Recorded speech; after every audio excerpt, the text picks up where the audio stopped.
One NBA player almost died in the middle of a game.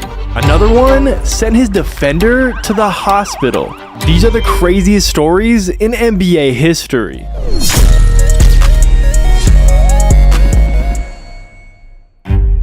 After losing to the Warriors in the NBA Finals, LeBron was ready for a vacation. So he took his best friends Chris Paul, D Wade, and Melo to the Bahamas. And everything was going perfect until they decided to take a boat out to try a little bit of snorkeling and managed to find a cave with all sorts of wildlife.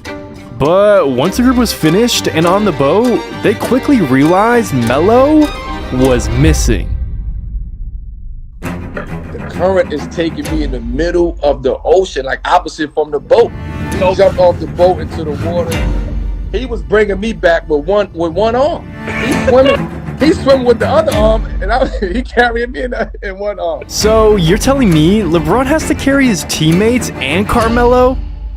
But that's not the only crazy story LeBron is a part of. Because when he first entered the NBA, he almost died in a plane crash. You see, when LeBron was first drafted, he was concerned with how old the team's private jet was. He even went directly to the owner and let him know how he was feeling. But because private jets can cost you millions of dollars, LeBron and his teammates were stuck with the old one until the team had a flight to Houston to make it to the NBA All-Star game. And what no one knew is that this plane ride was going to make them fear for their lives.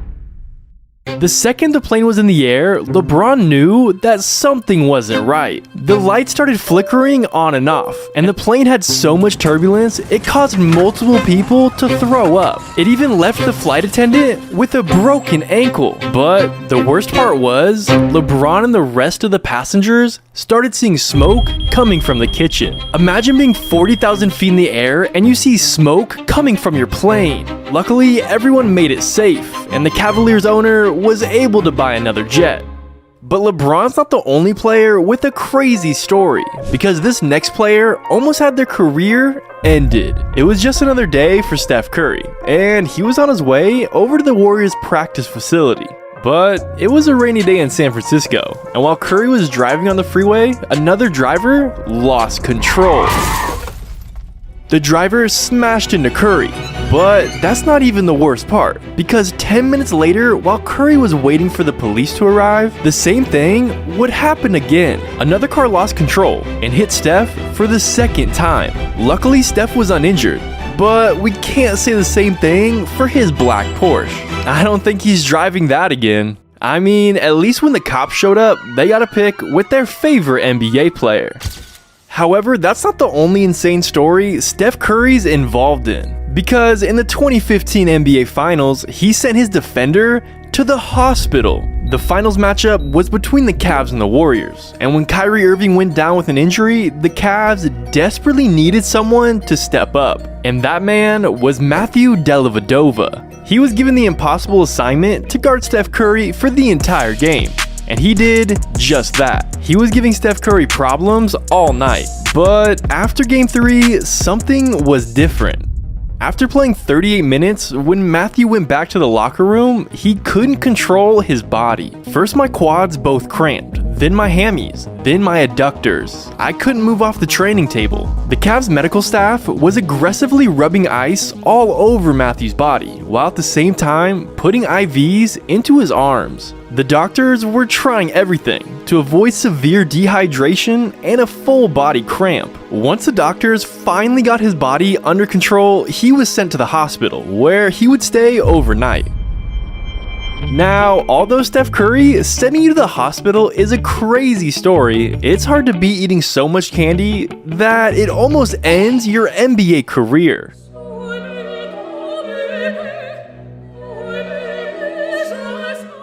For almost a decade, while Dwight Howard was blocking and dunking on everyone, he was also struggling with a crippling addiction.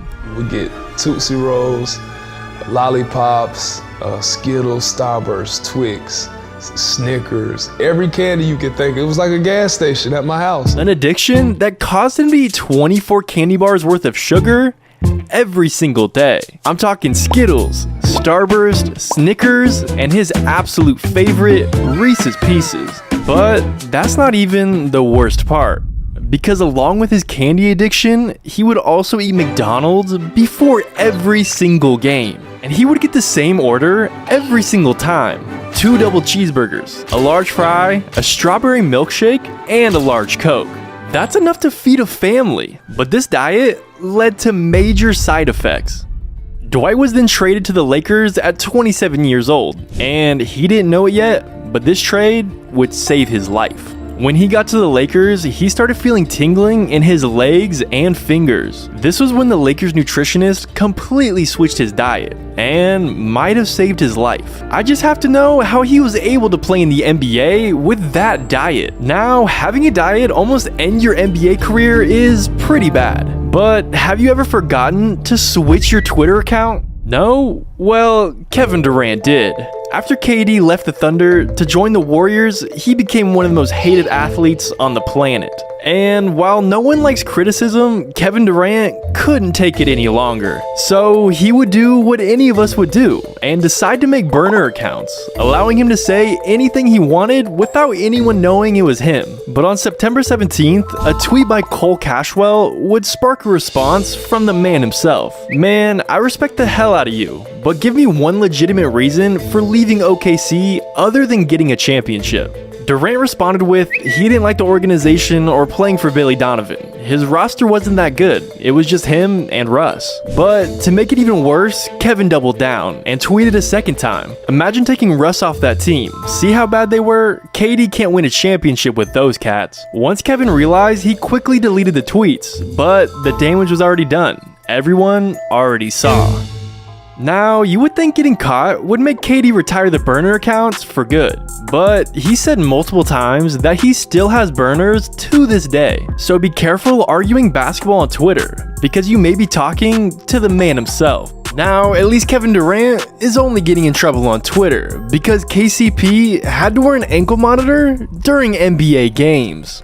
When Kentavious was playing for the Pistons, he was arrested for driving under the influence, and he was sentenced to 25 days in prison, but he was allowed to attend practices and play in games. He just had to show up rocking the brand new ankle monitor lows, only in store for a limited time. But it wasn't that easy, because the only games he could attend had to be in California. So when the Lakers went past state lines, he had no choice but to stay home and watch the game on his TV. Now, although KCP was able to snag the ankle monitor lows, this next story is even crazier.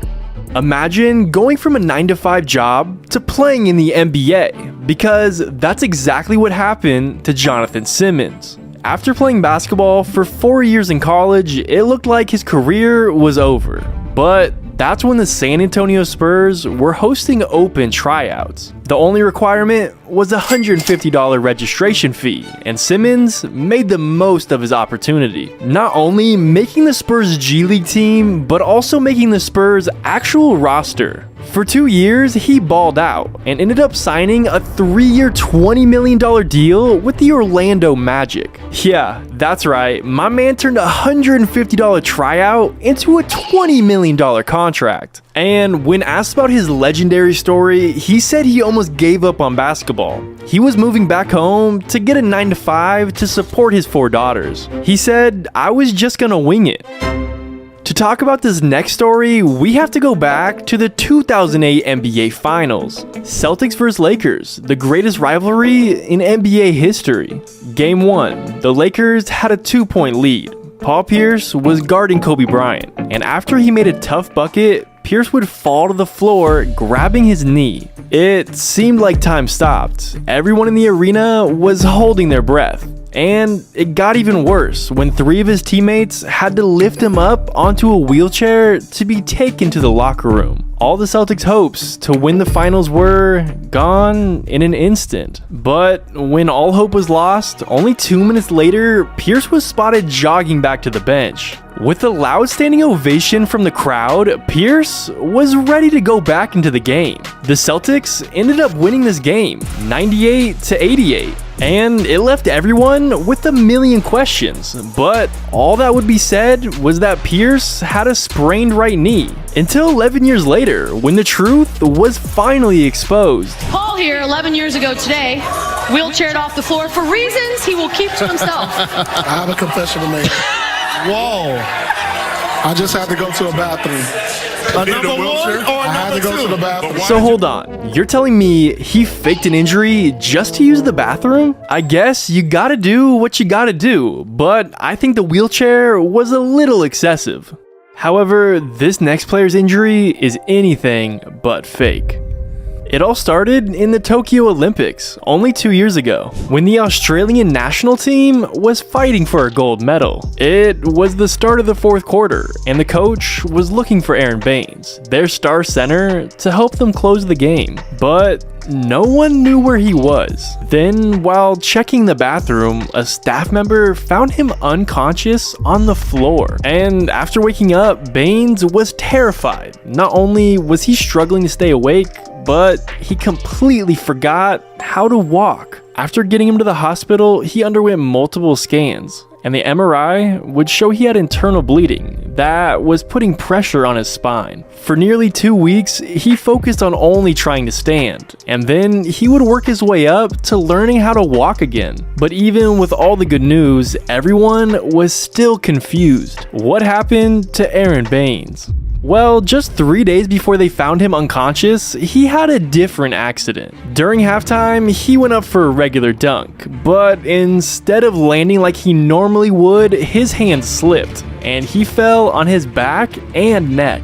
Although he was okay, this would lead to his life completely changing. Baines said he only remembers running to use the bathroom. After that, nothing. Taking 2 major falls and landing on his neck and back led to Baines almost being paralyzed. But luckily, he's trying to make a comeback to the NBA.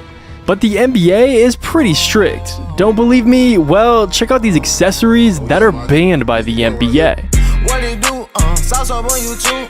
You know I'm dripping, baby.